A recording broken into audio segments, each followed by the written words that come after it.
All right, everybody, how are we today? I'm doing great. Thank you for asking. My name is Drew. You are tuned into another episode of Scatterbrain right here on Local 107.3 FM on the dial, localfm.ca if you are streaming us. And what we just played for you was a trailer for a new movie that we have been talking about. It is Tall Tales from the Magical Garden of Anton Krings. We weren't able to speak with him last week, but joined on the phone with me today is director and creator of this movie, Michel Fefère. So how are you doing there? Bonjour. Oh, bonjour. Bonjour, comment ça va? It goes well, Drew. I am sorry I was not able to connect with you on the radio last week.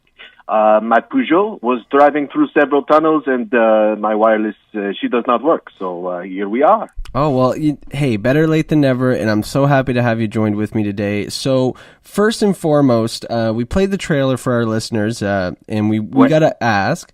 What? Pardon? What? We played the trailer. Oh, I'm sorry. I am saying how you say the French word for yes.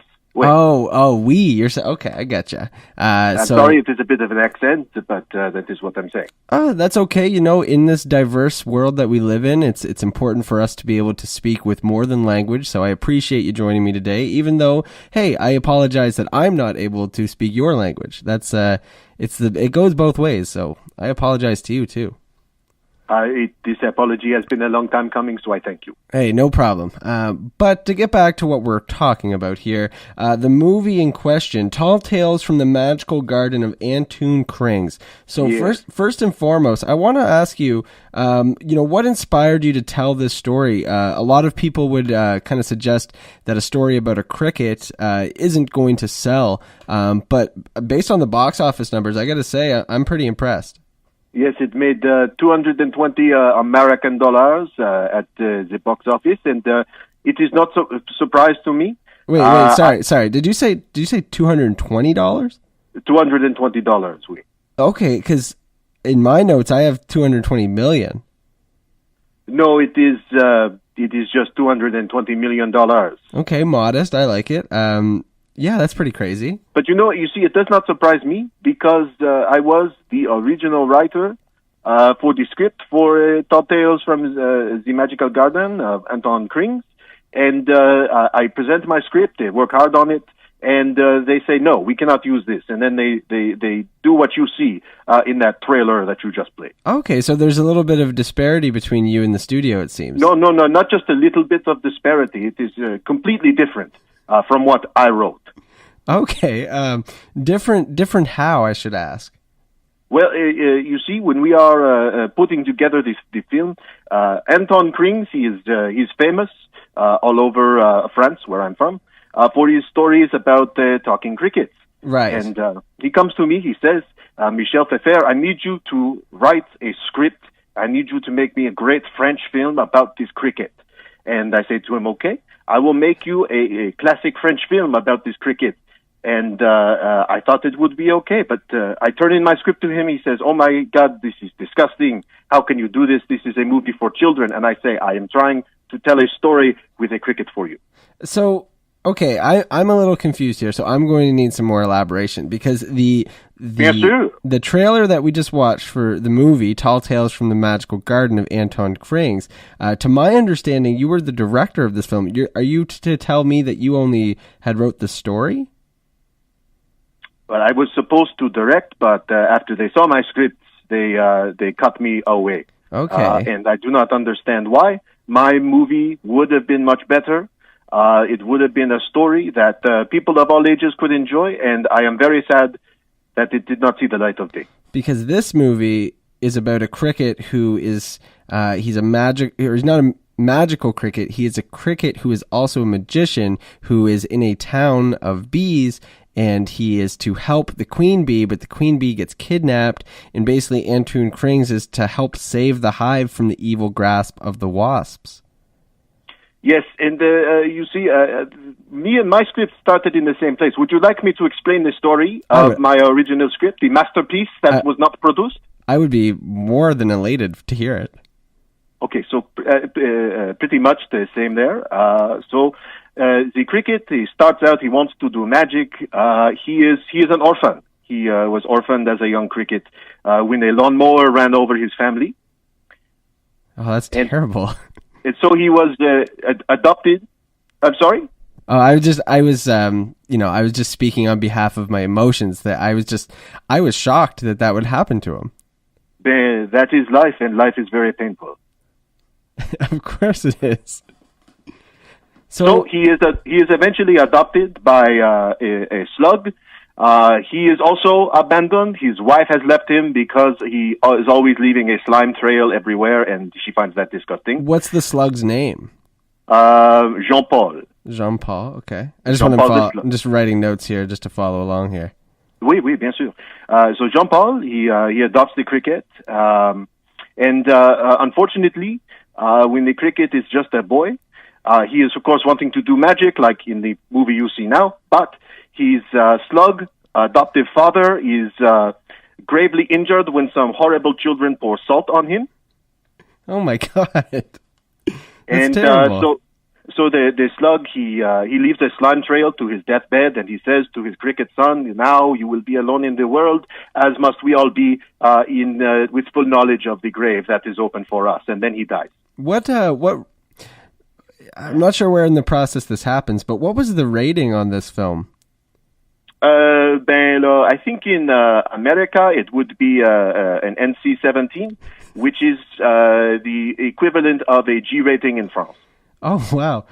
So talk to me about, okay, so when you presented this script, you said that there was definitely some disparity between what we saw in theaters and what you had wanted. So in what part of the process did the team kind of cast you aside? I try to do everything they say. They say this is a happy little film for children, but the cricket, he has magic, he goes on adventures, he fall in love, and he rescue the bug queen. I say, okay. But, we have to be educating children on what life is really like. It is pain and ennui and abandonment and other things like that. So that is what I am trying to say, the truth with my script. But they say, no, this is for little American children, and I say, spit on your American children. Oh, okay. So walk me through that meeting. Like, what was the atmosphere? What was the vibe? Well, it's funny. I was actually just about to explain the next part in the script. That was my pitch when I went in. So what happens after this Jean-Paul, the slug father, dies? Our poor cricket, he lives in the poor part of Paris. Now, imagine I am in the boardroom saying this thing to the producers. And, right. I explain, okay, so he goes into town to try and make a living with his magic, and all the other bugs spit on him. They call the gendarme on him, and they beat him with their little bug sticks. And but one night he meets a beautiful young moth. You see, here's the love story that you say you want. And so she is addicted to lamplight, and she also has moth consumption.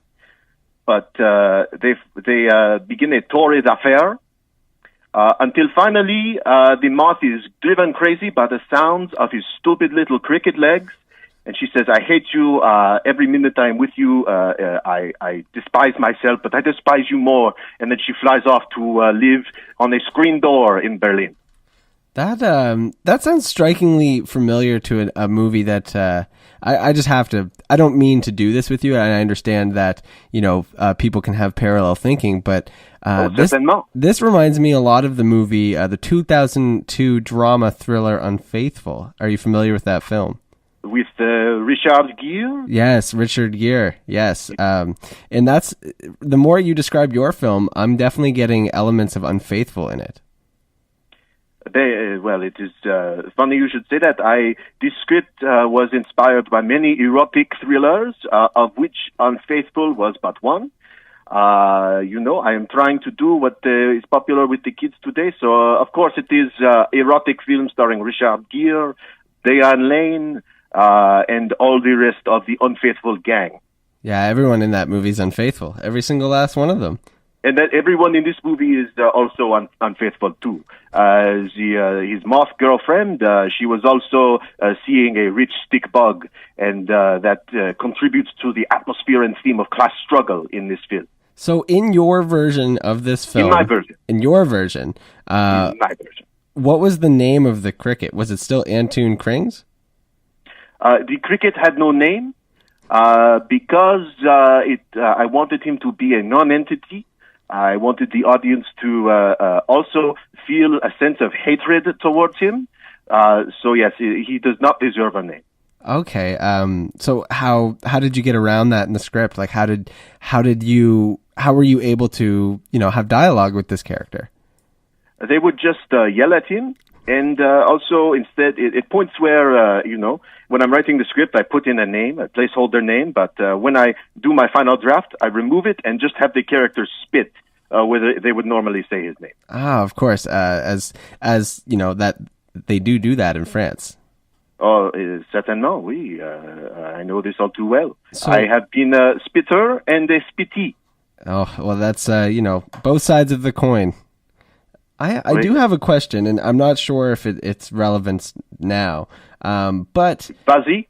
What is your creative process like? Like, I'm very curious because I was going to ask this question when after I had watched this film, but now I'm more curious as to your creative process in what you actually write. Because in my notes here, I have that you have quite a body of work. So I was wondering if you could just, describe your creative process, and if you, are pulling from some of your past work, to kind of have this melting pot of, these tall tales, so to speak.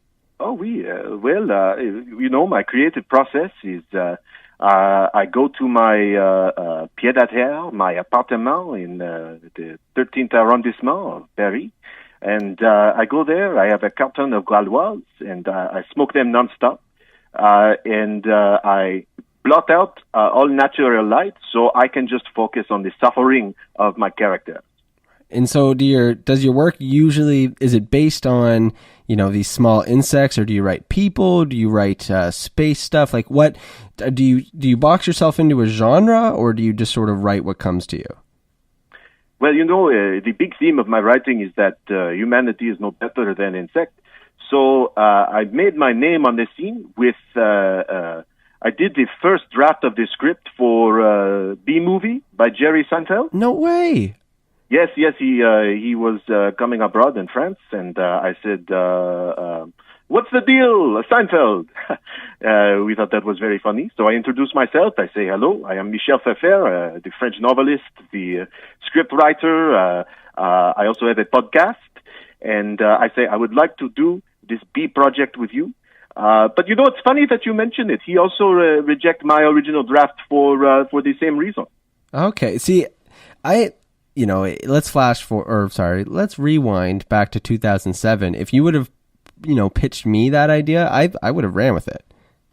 Well, would you like to hear my pitch for B-Movie? Oh, of course I would. We actually had Rupert Murdoch. I'm not sure if you know who that is.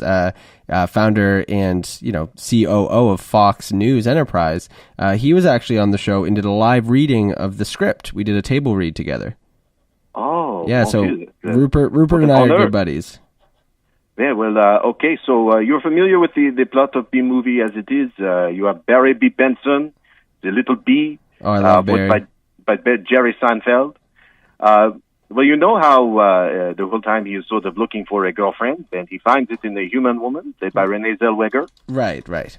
And what was her name again? Do you remember her character name? Let me just check my notebook here. 1 minute. Vanessa. Oh, what a beautiful name. Yes. So my B-movie would have started the same way. It would have opened on Barry B. Benson and his little friend. They are driving home from the honey factory. And, that's kind of where it gets different. So the rest of the movie would have been an unbroken shot inside the beehive of all the different bees, including Barry B. Benson, having sex with the queen. Wow, that is, I don't think you would have been able to have that play in Canada, let alone North America. Well, part of it was, I said this should not be animated. We should just have people dressed up with little bee antenna and little wings, and we paint them yellow. And they are all making love with each other for 91 minutes. That is 91-minute runtime, too. That is impressive. Yes, and then what happens, too, once everyone is finished, the camera pans outside the beehive, and Ray Liotta is standing there, and he says, actually, I'll pass on the honey. So I have a question. So Oui. both movies that you have suggested and that you've worked on, the ones we've talked about today, ended up being animated films, but to your point, they weren't animated at the beginning. So I'm wondering, what was just to jump backward, what was your vision of filming a cricket but having it be live action? Well, I have a friend who is a mad scientist, and he says, I can make you a cricket man, but you have to understand that God will hate you if you do this and defy the laws of nature. I say, make me the cricket man. And now I am under investigation by several scientific bodies, but I did it for art. Okay, so you're not incriminating yourself by talking to me today, are you? They're not under French law, so I think I'm in the clear. Okay, so my last question of the day is, are you friends with Emmanuel Macron? Oh, Emmanuel Macron, he is my best friend. Why do you ask? Oh, no, I was just wondering. I was wondering just what, what he does in his spare time. I was wondering if he helps you make these movies or if he just is, he just likes watching them. Mostly, Emmanuel Macron wants to play Fortnite. Oh, what's his username? His username is Big Macron Daddy 69 at hotmail.com. He puts the hotmail.com in his username. He thinks it is very funny. Well, yeah, that way, people know where to get a hold of him. Because anytime I'm online, I want to email people. Oh, certainly. And in fact, he helped me write the big dramatic climax to the original script for Tall Tales. Right. And what was that? Well, okay, so the cricket, he is insanely depressed after his moth girlfriend has flown off to live on a screen door. And so he lapses into a deep depression. He becomes addicted to pollen. He hangs out at this dive bar inside the Tulip. And one night, everyone laughs at his magic. He cannot get any money to do it. So he walks down to the ocean and he walks along the beach. And this was going to be an homage to The Outsider by Albert Camus. And so what happens? He sees a daddy long legs, and he's just made so angry. He does not know why. He is at once murderous, but he feels nothing. And he goes over and he murders the daddy long legs very slowly. He pulls each of his 10 little daddy long legs off, and it is all shown on screen. So, that's just it's a possibility of what could have been.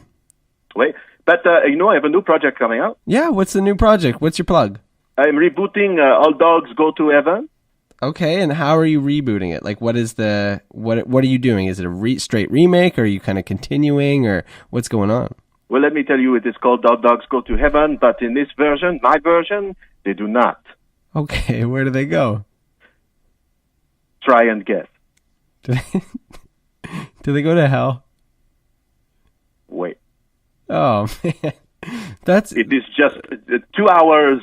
It is going to be me and Lars von Trier directing this. It is just 2 hours of dogs in abject misery.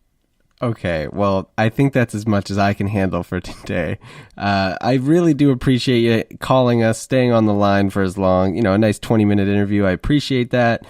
So leave our listeners with just one little piece of advice. Just give our listeners something to hold on to.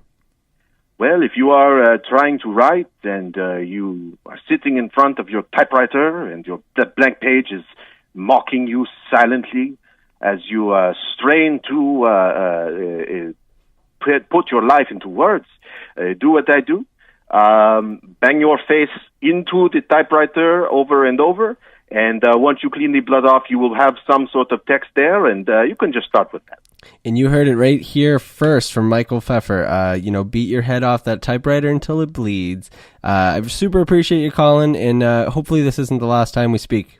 I hope not, but right now I have to go. I have to go see Avengers Endgame for the 4th time. Oh, you enjoy that ending. I can't believe what happens. That's all I'll Merci. say. All right. Au revoir. Au revoir.